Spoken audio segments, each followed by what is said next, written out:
자, 이번 시간에는 110페이지입니다. 110페이지 펴보시면 협의의 무권대리가 나와요. 자, 우리 저번 강의 때 이제 무권대리에 관한 큰 틀을 한번 생각해 봤죠. 협의 무권대리인데 이런 문제예요. 다시 한번 그려보면 갑이라는 사람이 A라는 토지를 가지고 있습니다. 근데 을이 지 것도 아니고 대리권도 없으면서 대리인이라고 현명을 해가지고 병과 만나가지고 매매 계약을 했다. 그럼 이게 뭐가 되는 거죠? 무권대리가 되는 거죠. 자, 좀 생각을 해보죠. 요 매매 계약의 효과가 갑에게 발생하려면 갑에게, 을에게 뭐가 있어야 돼요? 대리권이 있어야 돼요. 따라서 갑에게는 아무런 효과가 없고요. 갑 본인의 입장에서는 그냥 강 건너 불구경을 하듯이 쳐다보면 되는 거죠. 자식들 왜 내 땅 가지고 지들이 싸움박질이야? 신경 쓸 필요 없는 거고요. 따라서 병은 기본적으로 무권대리인에게 책임을 묻게 됩니다. 어떤 책임을 묻느냐? 이행을 청구할 수가 있습니다. 무슨 말이죠? 갑한테 사서라도 넘겨다오라고 요구할 수 있는 거고요. 아니면 바로 손해를 배상해달라고 청구할 수가 있는 거죠. 물론 누가 선택해요? 상대방이 선택하겠죠. 요건은 무권대리인에게 고의나 과실은 필요가 없어요. 그렇지만 무권대리인에게 반드시 뭐는 있어야 되냐면 행위 능력은 있어야 돼요. 따라서 만약에 무권대리인이 제한 능력자인 경우에는요, 병은 이행을 청구할 수도 없고 손해배상도 청구할 수 없는 거고요. 또 상대방은 을에게 대리권이 없다는 사실에 대해서 선의고 무과실해야 되지만 이행을 청구하고 손해배상을 청구할 수가 있는 겁니다. 이게 협의 무권대리의 가장 주된 효과예요. 다시 한번요. 무권대리인과 거래한 상대방은 무권대리인에게 이행을 청구하거나 손해배상을 청구할 수가 있는데 요건은 무권대리인에게 고의 과실은 필요 없지만 행위 능력은 있어야 되고요. 상대방은 뭐 해야 됩니까? 선의고 무과실이어야 합니다. 됐죠? 자, 근데요, 갑의 입장에서 요게 신경 쓰일 수가 있어요. 예를 들어서 갑이 만약에 한 1억 정도 요 땅 받으면 좋겠다라고 생각을 하고 있었는데 우리 시키지도 않았는데 병과 만나서 1억 5천에 매매 계약을 하면 이때는 갑이 뭐죠? 신경이 팍 쓰이는 거죠. 이때는 갑이 이러한 을의 무권대리 행위에 대해서 뭐 할 수 있냐면 추인할 수 있고요.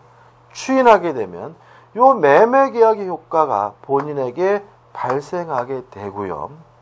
소급표가 있습니다. 여기서 이제 문제가 생기는데 상대방의 법적 주의가 불안정해진다는 거죠. 자, 이런 얘기입니다. 추인을 하면 요 매매 계약의 효과가 본인에게 기속이 되니까 본인에게 책임지라 그러면 되고요. 추인을 안 하면 무권대리인에게 이행을 청구하거나 뭐 하면 돼요? 손해배상을 청구하면 되는데 다시 말하면 갑이 추인할지 안 할지를 결정해 주지 않으면 병의 입장에서는 누구한테 가서 책임지라 그럴지 모르는 불안정한 상태에 빠지게 된다는 거죠. 따라서 이러한 병을 보호하기 위해서 병에게 두 가지를 인정합니다. 첫째, 최고 독촉할 수가 있습니다. 뭘 독촉합니까? 추인 여부를. 추인할지 안 할지 여부를 확답해 달라고 뭐 할 수 있어요? 최고할 수 있고 그랬더니 갑이 말을 씹어요. 확답을 바라지 않는다면 이때는 추인을 거절한 것으로 확정이 되고요. 이때는 병은 누구한테요? 을에게 책임지라 그러면 되는 거죠. 이것도 번거롭다면 을은 없던 거를 하자 뭐 할 수도 있냐면 철회하는 것도 가능한데 철회는 조심할 것은 선의의 상대방만이 할 수 있고요. 악의 상대방은 철회할 수 없음을 주의하시기 바라고요. 철회는 추인 전까지만 할 수 있다는 것까지 기억해 두시기 바랍니다. 제가 지금 색깔을 구별해서 썼거든요. 왜 그런 거죠? 요 하얀색 부분은 표현대리와 협의 무권대리의 고유한 내용인 거고. 왜요? 무권대리에게 책임이니까. 노란색은 추인할 수 있다, 상대방이 최고할 수 있다, 처리할 수 있다. 문제는 표현들이 협의 무권들의 공통점 문제라는 것 좀 잊지 마시기 바랍니다. 교재를 잠깐 보시면 1번 의 나와 있고 2번 계약의 무권들에서 첫 번째 무엇부터 나오냐면 본인에 대한 효과가 나오는데, 가번 본인이 뭐 할 수 있어요? 추인할 수 있다는 말이 나오죠. A번 추인의 성질, 형성권입니다. 자, 물론 갑이 추인하고자 할 때 을이나 병으로부터 뭐 받을 필요 없어요? 승낙받을 필요가 없으니까 추인은 승낙을 받지 않고 일방적으로 하는 단독행위고요. 추인권은 뭐가 돼요? 형성권이 되는 거고요. B번 추인의 방법에서 특별한 제한이 없습니다. 말로 하든 문서로 하든 어떤 방법이든 상관이 없고요. 명시적으로 할 수도 있고 묵시적으로도 할 수 있어요. 우측에 보시면 중간에 판례가 나와 있는데 이 판례도 중요하지만 이런 거 생각해 봐야죠. 자, 저는 이런 거였습니다. 묵시적 의사표시가 뭐냐? 의사표시로 볼 수 있는 행위가 존재하는 것만이 묵시적 의사표시다. 따라서 아무것도 안 하는 것은 뭐가 아니죠? 의사표시가 아니다. 기억나시죠? 그죠? 따라서 요 묵시적 추인도 아무것도 안 하는 것은 추인이 아니에요. 그래서 교재에 나와 있는 것처럼 단순히 장시간 방치한다 이것만으로는 뭐가 아니에요? 추인이 아닌 거예요. 추인으로 볼 수 있는 행위가 있어야지만 뭐가 돼요? 묵시적 추인인데, 추인으로 볼 수 있는 행위의 가장 대표적인 것이 뭐냐면 이행입니다. 이행과 관련된 행위가 있어야 그때 비로소 뭐가 되죠? 묵시적 추인이 됨을 주의하시기 바랍니다. 일단 우측 중간 C, 추인의 상대방인데 제한이 없어요. 일단 병, 상대방에게 추인할 수도 있고 을, 무권대리인에게 추인할 수도 있고요. 또 만약에 승계인이 있다면 승계인에게 추인하는 것도 가능해요. 그래서 시험 문제 잘 나오는데 승계인에게 추인할 수 없다 그럼 뭐가 돼요? X가 되는 거고요. 그 다음에 조심할 것은 뭐냐면 이 문제입니다. 자, 추인은 무권대리인에게 할 수도 있고 상대방에게 할 수도 있고 승계인에게도 할 수 있습니다. 이게 전제예요. 다만 이 추인을 무권대리인에게 한 경우에는 그 사실을 모르는 상대방에게 뭐 하지 못하냐면 대항하지 못해요. 무슨 말이냐? 이런 얘기죠. 무권대리인에게 추인하는 것이 가능하긴 한데 무권대리인에게 추인했으면 그 사실을 모르는 상대방에게 뭐 하지 못해요? 대항하지 못하므로 상대방은 여전히 뭐 할 수 있다는 얘기죠? 철회할 수 있다는 얘기죠. 자, 철회는 언제까지만요? 추인 전까지만 할 수 있는 거잖아요. 따라서 원래는 추인이 있으면 더 이상 뭐 하지 못하는 거예요? 철회하지 못하는 거잖아요. 다만 추인을 누구한테 했어요? 무권대리인에게 했으면 여전히 상대방은 추인이 있더라도 뭐 할 수 있다는 얘기죠? 철회할 수 있다는 얘기예요. 왜요? 무권대리인에게 추인한 경우에는 그 사실을 모르는 상대방에게 뭐 하지 못해요? 대항하지 못하니까요. 그 다음에 우측 하단에 D, 추인의 효과, 소급표가 있습니다. 따라서 추인하게 되면 무권대리시로 소급해서 본인에게 효과 기속이 되고요. 나번 추인할 수도 있지만 추인을 뭐 할 수도 있어요? 거절할 수도 있고요.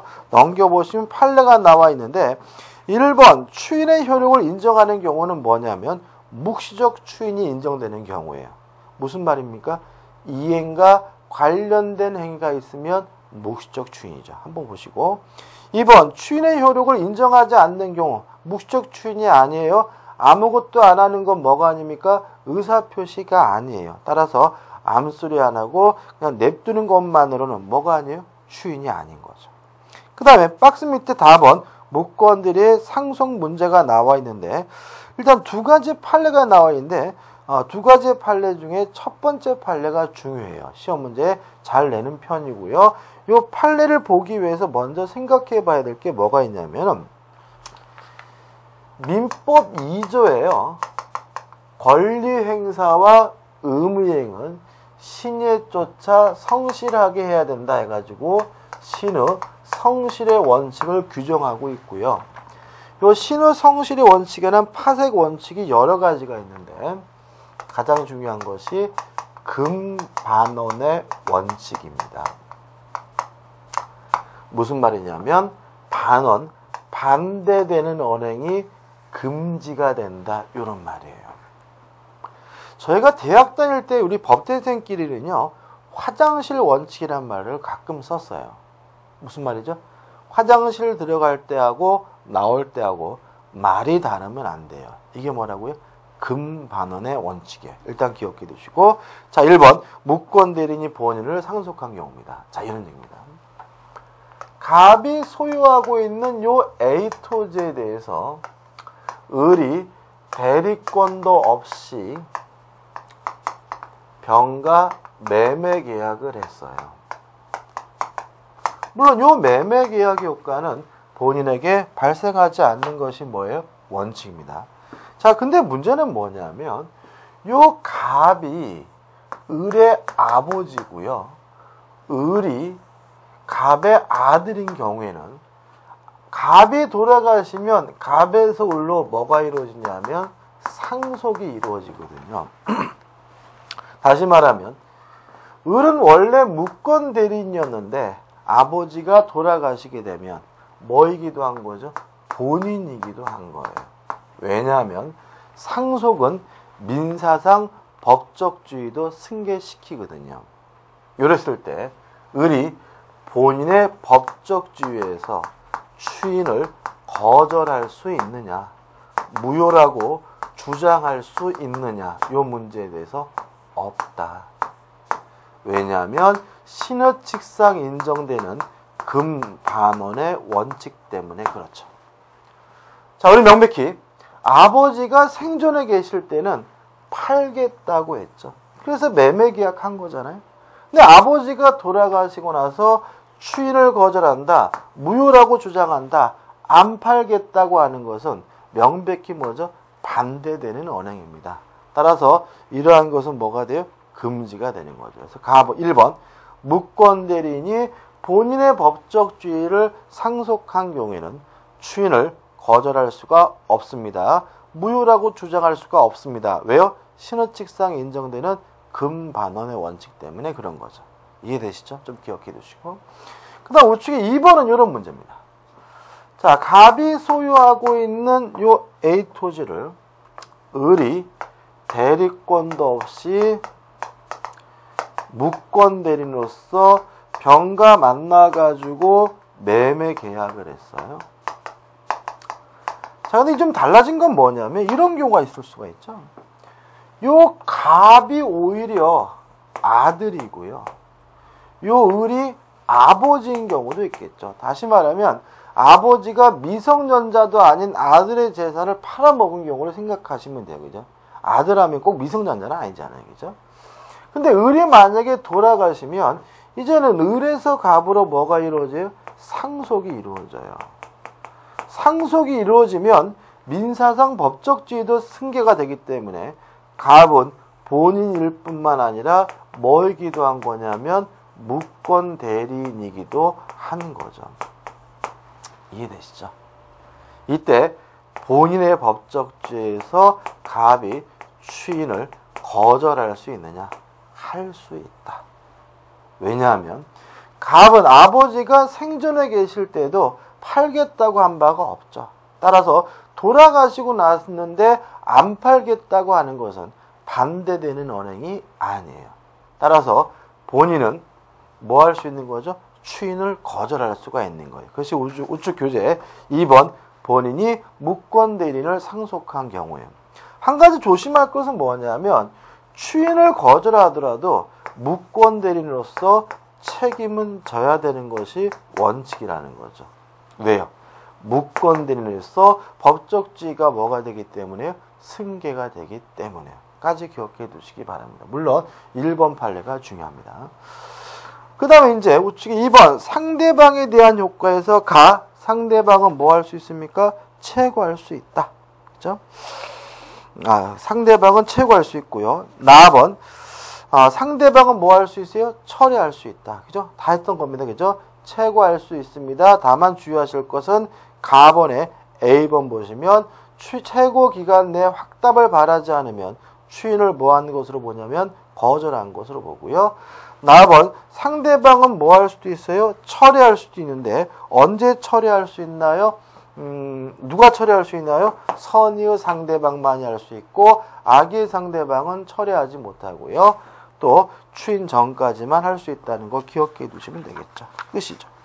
그 다음 넘겨보시면 3번 무권 대리는 상대방에 대한 책임 해가지고 무권 대리인과 거래한 상대방은 무권 대리인에게 이행을 청구하거나 손해배상을 청구할 수 있다는 말이 나오고요.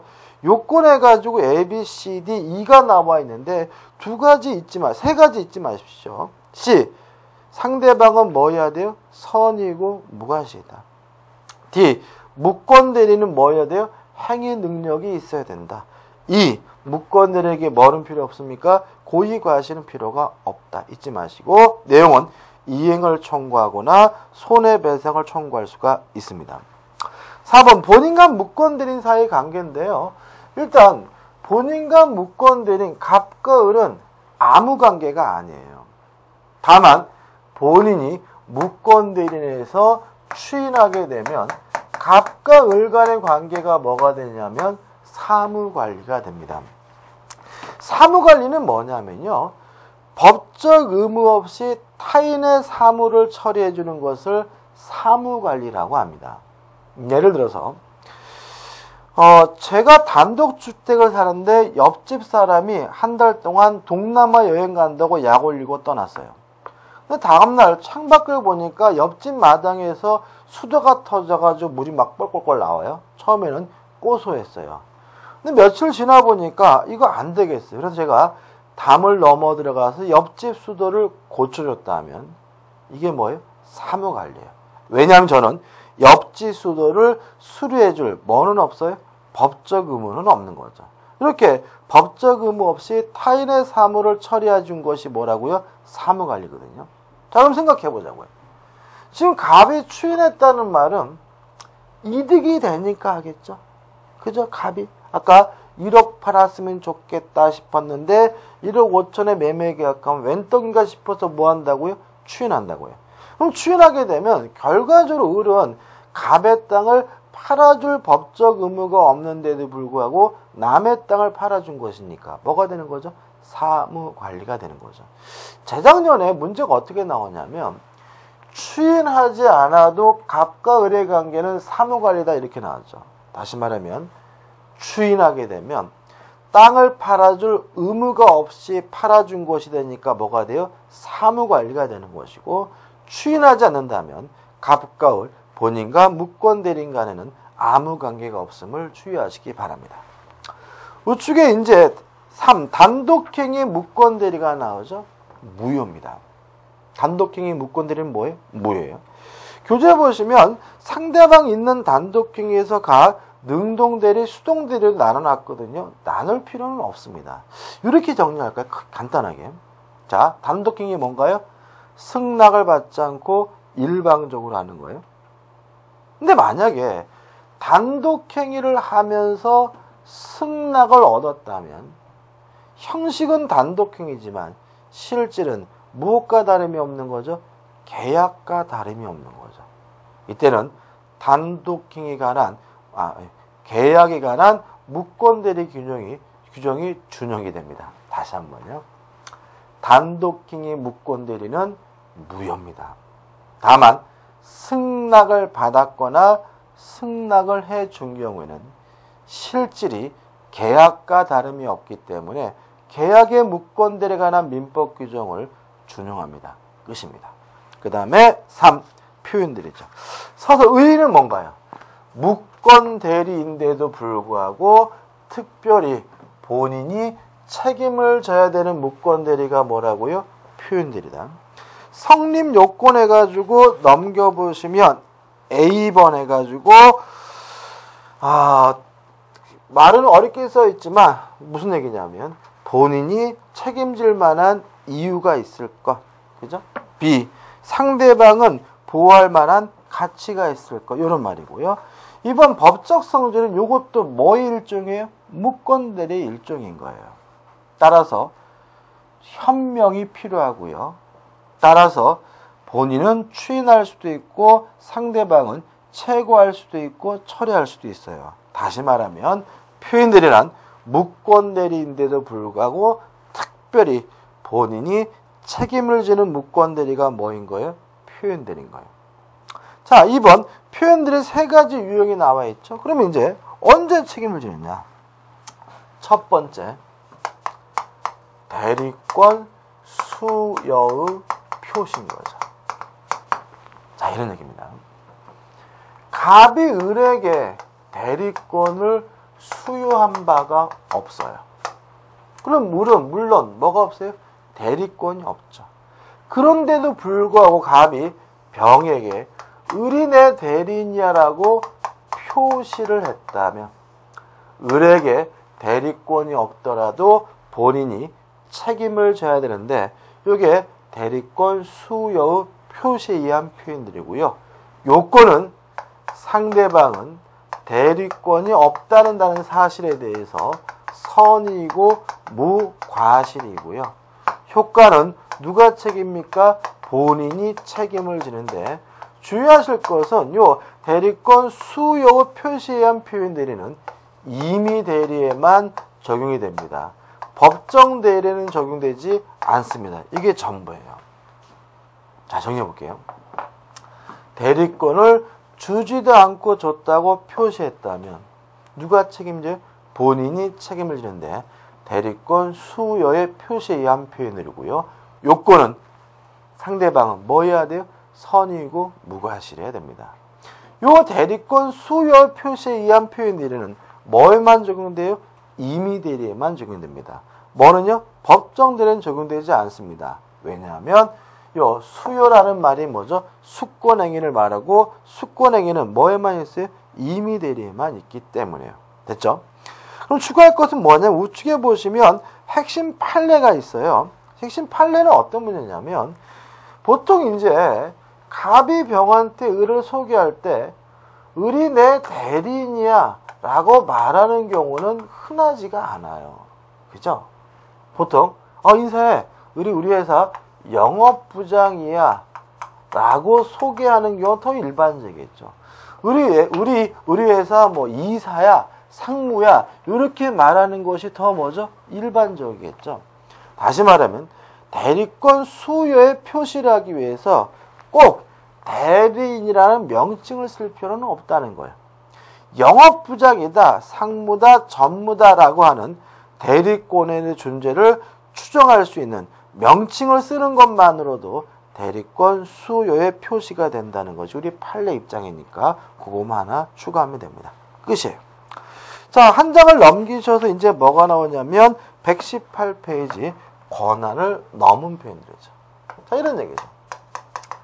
가지고 있는 권한을 넘은 경우에는 일정한 경우에는 다시 말하면 상대방에게 대리인에게 대리권이 있다고 믿을 만한 정당한 이유가 있다면 이 경우에도 본인이 책임을 져야 되는데 이게 뭐죠? 권한을 넘는 표현 대리가 됩니다. 요건 권한 기본 대리권이 존재해야 돼요. 왜요? 넘으려면. 그죠?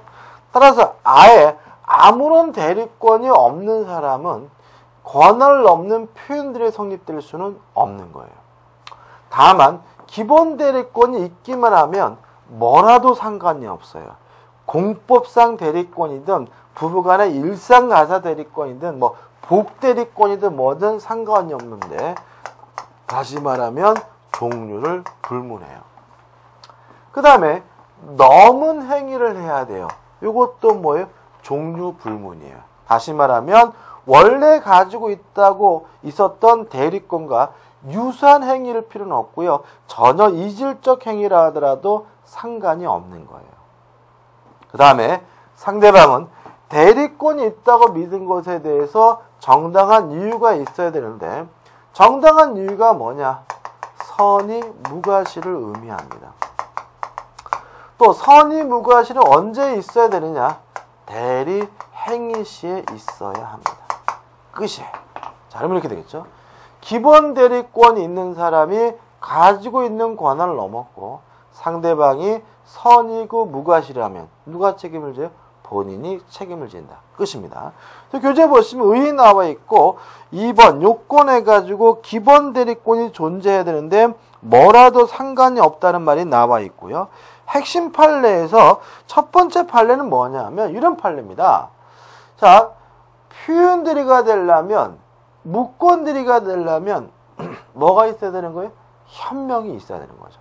따라서 만약에 대리인으로서 현명을 하지 않았다면 아예 뭐가 아니에요? 무권 대리가 아니니까 표현 대리가 성립될 수가 없다라는 판례고요. 두 번째 판례는 권한을 넘는 표현 대리가 성립되려면 뭐가 있어야 되냐면 기본 대리권이 있어야 되는데 우리 판례는 증권회사에 근무하는 투자 상담사라는 분은 기본 대리권 자체가 없는 분으로 이해합니다. 따라서 그분은 기본 대리권 자체가 없으니까 그분의 행위가 뭐가 될 수 없어요? 권한을 넘는 표현들이 될 수는 없다. 이런 얘기죠.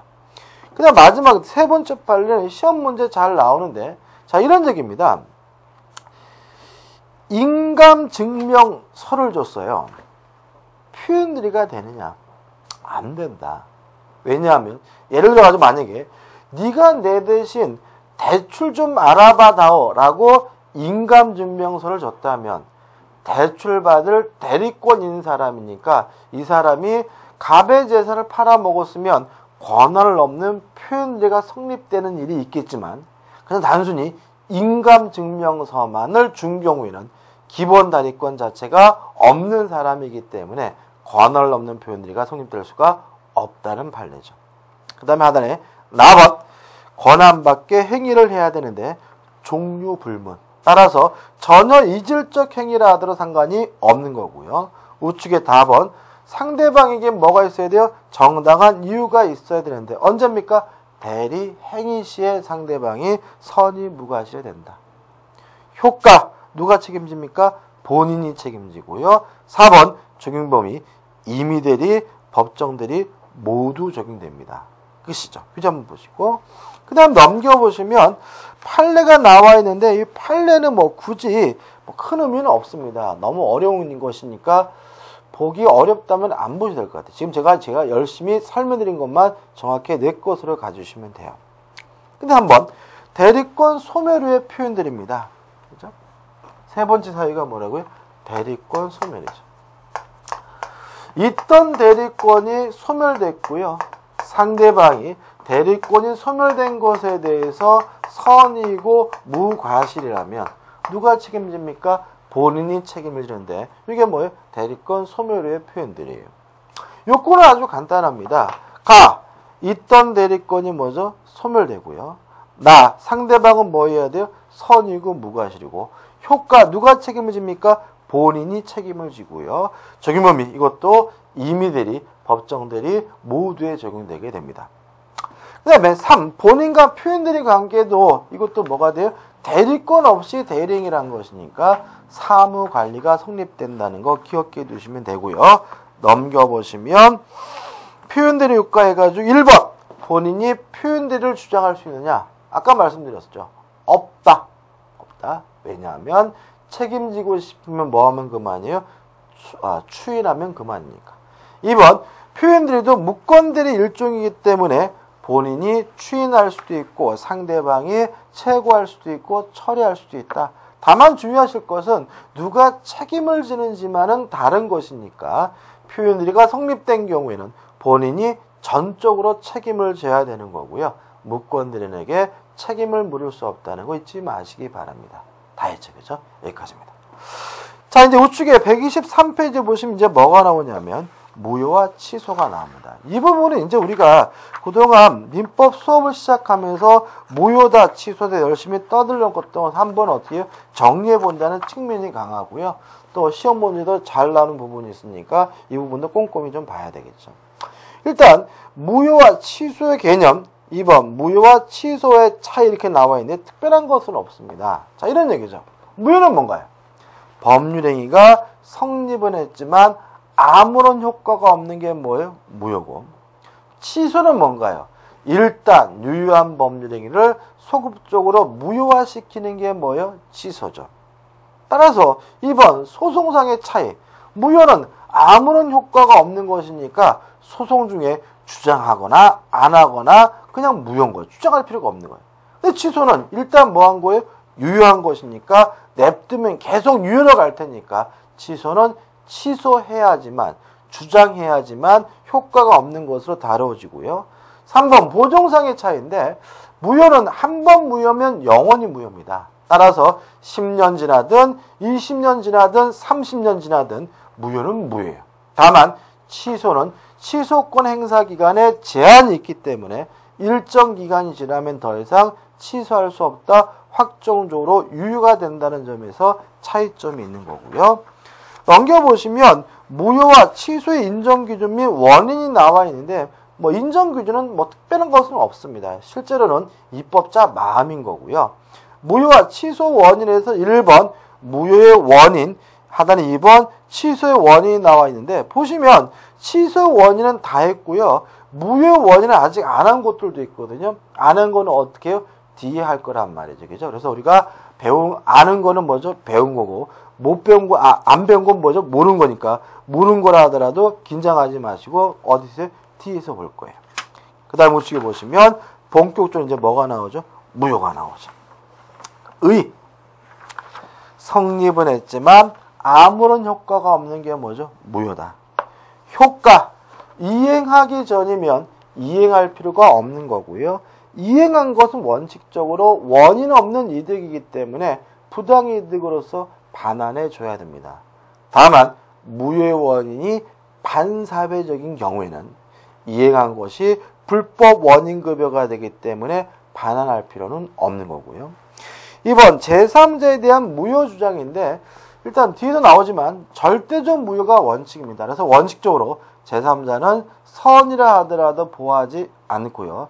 다만 예외적으로 진이 아닌 의사표시와 통정허위 표시 경우에만 선의 제3자를 보호한다는 거 주의하시기 바라고요. 3번 이중여 문제가 나와 있는데 요거는 이런 얘기죠. 무효와 취소 사유가 두 가지가 뭐죠? 동시에 존재하는 경우도 있다. 그때는 아무거나 선택해서 주장하면 된다. 이런 얘기거든요. 한 가지 예를 들까요? 갑이라는 사람이 5살 먹은 꼬마인데 을과 만나가지고 매매 계약했다. 그러면 5살 먹었다면 얘는 미성년자니까 미성년자라는 이유로 요 매매 계약을 뭐 할 수 있어요? 취소할 수가 있는 거죠. 또 5살 먹었다면 명백히 뭐로 봐야 돼요? 의사 무능력자로 봐야 되고요. 의사 무능력자의 법률행위로서 뭐이기도 한 거죠? 무효이기도 한 거죠. 이렇게 취소 사유와 무효 사유가 동시에 존재하는 경우에는 갑의 입장에서는 아무거나 선택해서 행사하면 되는 거죠. 이걸 우리가 무효와 취소의 이중효라고 합니다. 한번 읽어보시고 그 다음 넘겨보시면 이 무효의 종류에서 절대적 무효, 상대적 무효. 제3자를 전혀 보호하지 않으면 절대적 무효고요. 선의 제3자를 보호하면 상대적 무효인데 뭐가 원칙이냐면 절대적 무효가 원칙입니다. 상대적 무효는 예외예요. 따라서 우리는 어떻게 기억하시냐면 비진위 표시와 통정허위 표시만 선의 제3자를 보호한다. 두 가지를 제외한 무효는 제3자를 전혀 보호하지 않는다는 거 기억해 두시면 되고요. 2번 당연 무효, 재판상 무효. 누가 주장하지 않아도 당연히 무효가 되는 것은 당연 무효고요. 재판을 통해서 주장해야지만 무효가 되는 것은 재판상 무효인데, 그래서 제가 예컨대 가지고 회사 얘기를 넣어놨거든요. 재판상 무효의 예를요. 회사는 민법이 아니라 상법이거든요. 왜 상법을 넣어놨을까요? 우리 시험범위 안에서는 재판상 무효가 없어요. 따라서 우리 공인중개사 민법에서는 이러이러한 무효는 재판을 통해서 주장해야지만 무효가 된다. 그럼 무조건 다 뭐가 되냐면 X가 됨을 주의하시기 바라고요. 다 뭐라고요? 당연무효입니다. 그 다음 3번 전부 무효, 일부 무효 해가지고 137조가 나와 있죠. 이 부분은 좀 까다로운 것처럼 느끼지만 137조만 기억하시면 돼요. 137조 보시면 이렇게 돼 있죠. 법률행위의 일부분이 무효인 때는 그 전부를 무효로 합니다. 다시 말하면 일부가 무효면 전부가 무효인 것이 원칙입니다.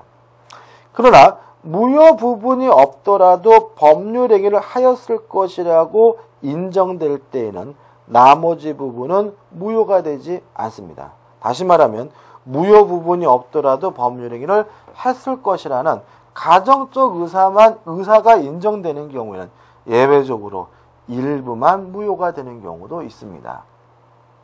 자, 이렇게 기억하시죠. 원칙적으로 일부가 무효면 전부가 무효입니다.